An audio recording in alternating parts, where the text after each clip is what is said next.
There is a story developing at the edges of this conflict that is not getting the attention it deserves in the international coverage, and it involves a country that has absolutely no strategic reason to be involved in this war, no military capacity to influence its outcome, and no geographic proximity to the theater of operations, yet its president has inserted it into the conflict anyway, loudly and repeatedly, and Iran has now formally responded with a warning that carries real diplomatic and economic consequences. Argentina just received an official diplomatic warning from Iran. The Iranian Foreign Ministry, through its Director for the Americas, a senior institutional figure, speaking through official diplomatic channels, not social media, issued a formal communique accusing the Argentine government of providing what it described as shameless support to the United States and Israel in the context of the Middle Eastern war. The statement identified three specific points of concern. First, that Argentina's official declarations are insulting, hostile, and anti-Iranian in character. Second, that Argentina is violating its international obligations by aligning itself with what Iran characterizes as American and Israeli military aggression. And third, and this is the part that carries the most practical weight, that this support will bring Argentina international consequences. That last phrase in the language of formal diplomacy is not rhetorical. It is a structured warning with specific implications. And to understand why it matters, we need to understand both what Argentina's president has been doing and what Argentina actually has at stake. If this kind of analysis connecting the dots between regional conflicts and their global political ripple effects is what you are looking for, subscribe to From Report right now. We go live Monday through Friday, and we cover the full picture, not just the headline. Hit that subscribe button, and let's go deeper. Let's start with the basic question of how Argentina ended up in Iran's crosshairs in the first place, because the answer reveals something important about how the Argentine government's foreign policy posture under its current leadership has departed dramatically from the country's historical tradition. Argentina has for decades maintained a foreign policy of principled non-alignment in conflicts that do not directly involve the country's territorial interests or regional stability.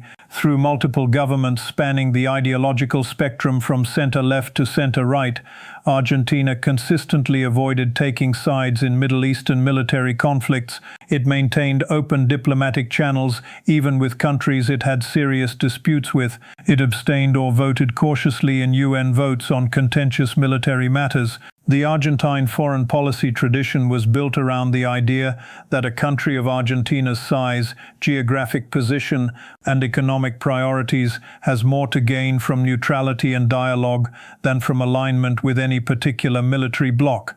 That tradition has been abruptly abandoned.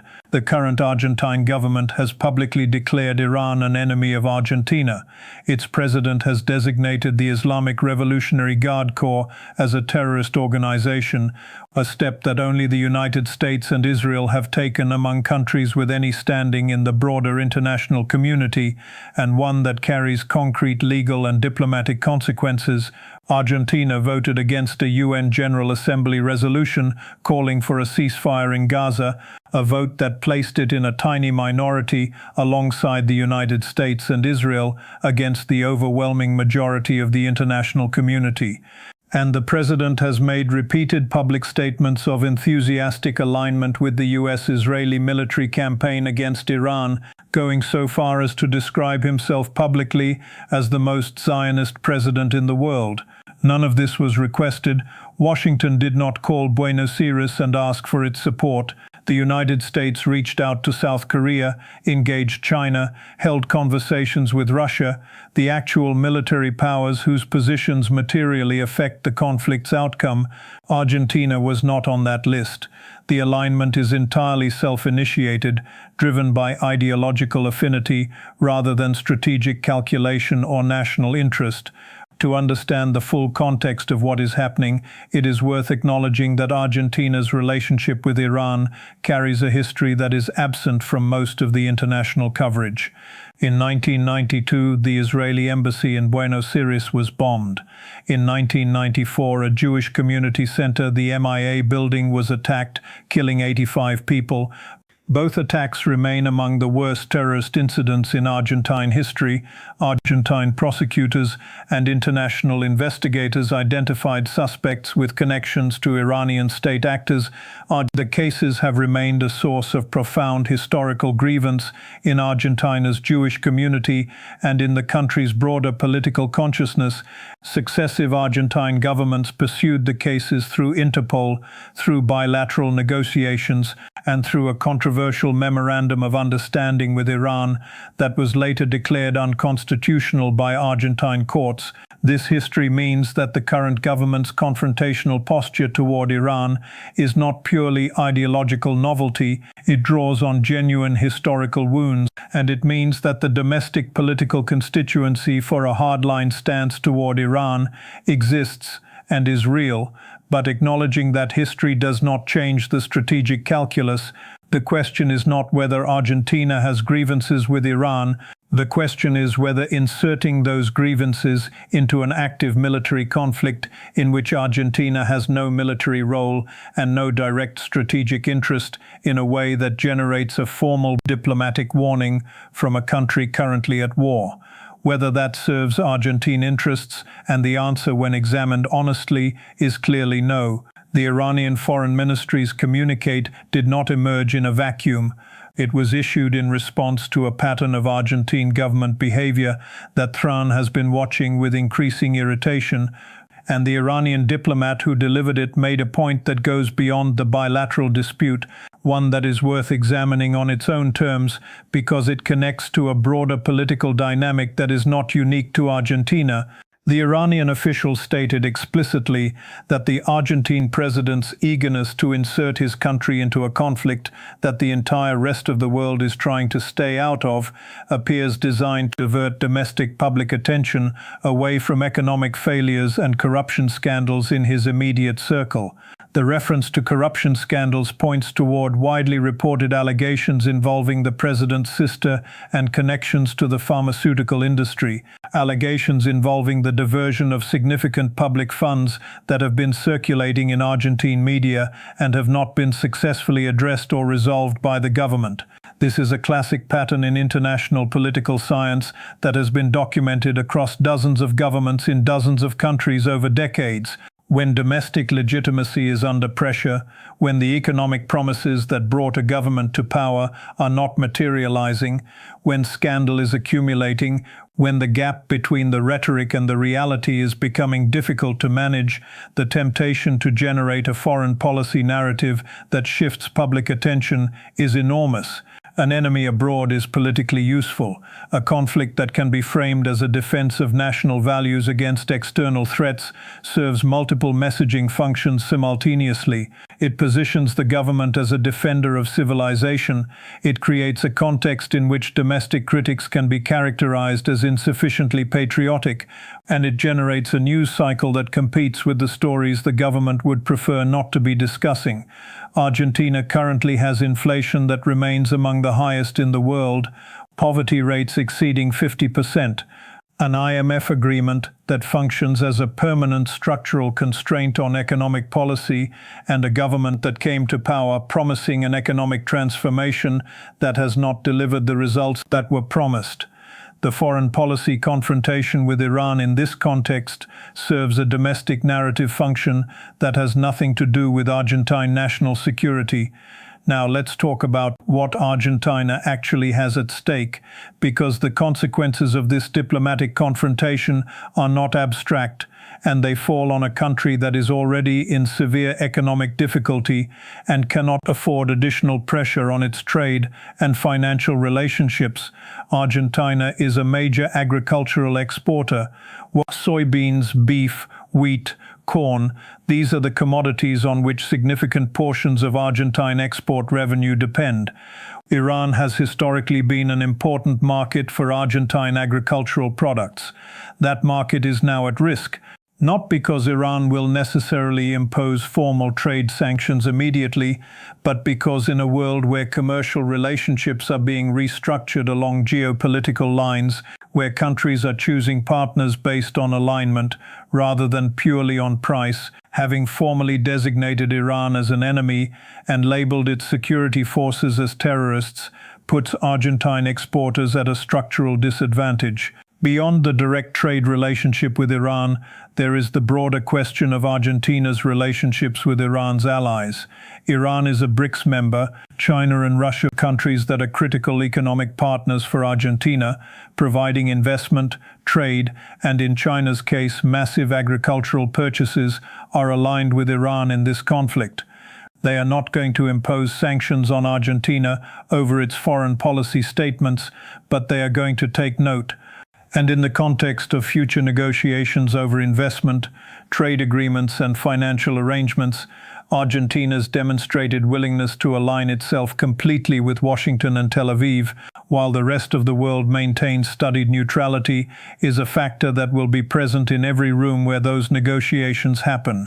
Argentina was previously considering BRICS membership before the current government took office and reversed that application. The reversal was ideologically motivated, but the countries that make up BRICS, China, Russia, India, Brazil, South Africa, and now Iran, collectively represent an enormous share of global economic output and an increasingly significant portion of global trade flows, positioning Argentina as an enthusiastic opponent of that bloc, while in the middle of a debt crisis that requires international financial cooperation to navigate, is a strategic choice, with consequences that extend far beyond the current conflict. The contrast between Argentina's posture and that of every other significant country in the Americas is stark and instructive. Canada, a NATO member, a country with F-35 aircraft, a country with close security ties to the United States and real military capacity, has maintained studied neutrality throughout this conflict. Brazil, Mexico, Colombia, all have maintained positions that are either explicitly neutral or subtly critical of the US-Israeli campaign without taking confrontational stances.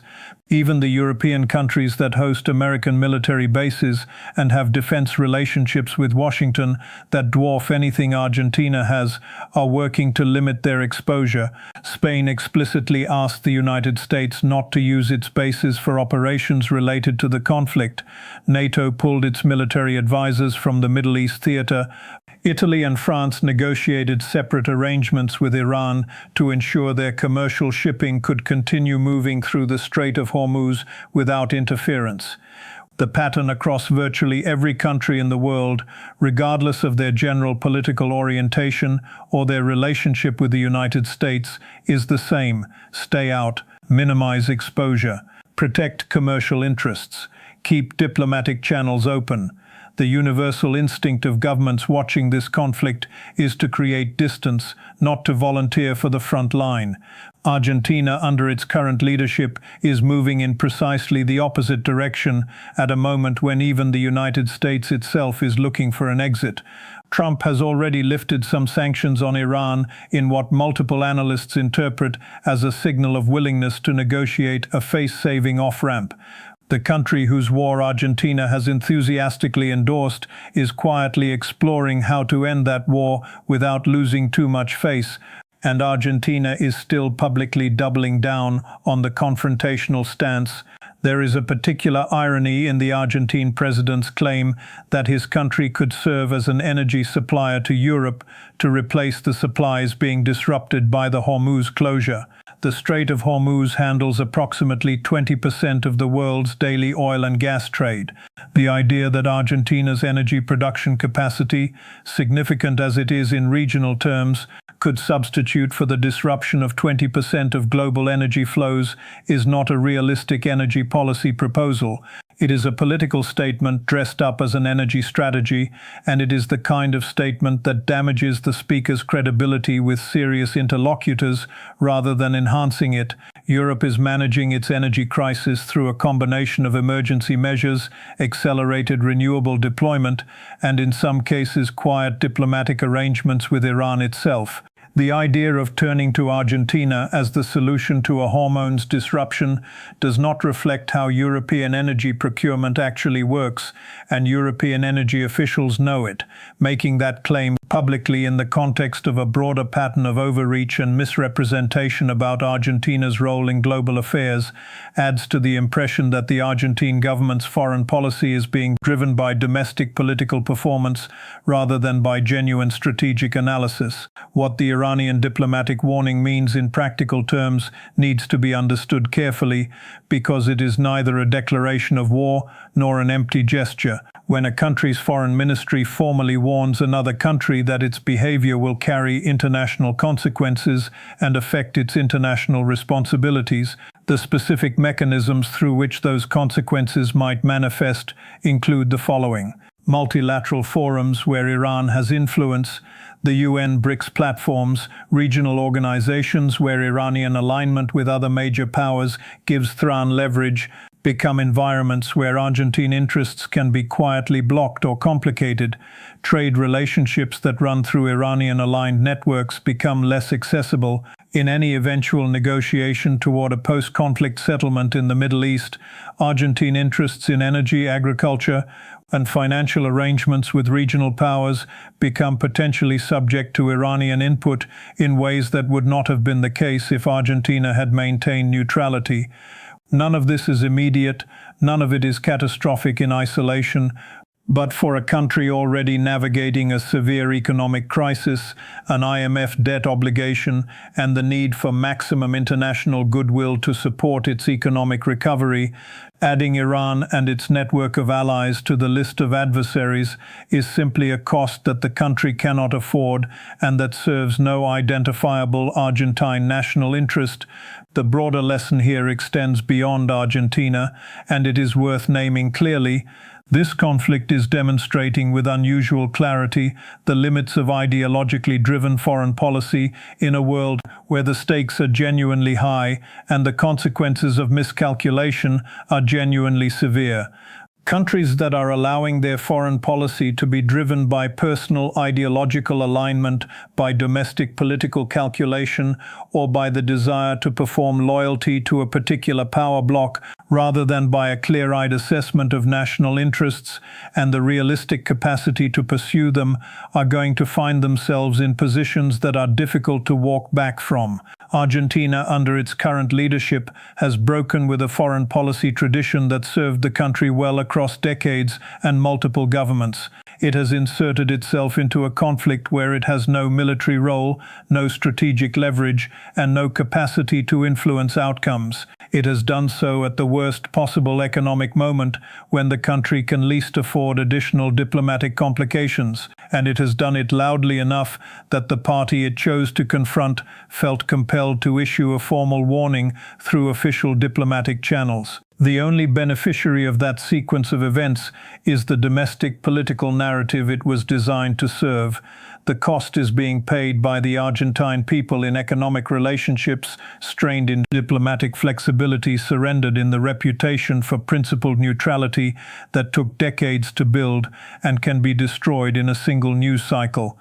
We will keep tracking the full global dimensions of this conflict, military, economic, diplomatic, and political, here on From Report every single day. This is what we do. We connect the threads that mainstream coverage treats as separate stories. Argentina is not a Middle Eastern story. It is a story about how a conflict of this magnitude reshapes political calculations in countries thousands of miles from the front lines. Subscribe to this channel now. Share this video with anyone in your network who is paying attention to what this war is doing to the world beyond the battlefield. Join us live Monday through Friday. We will see you in the next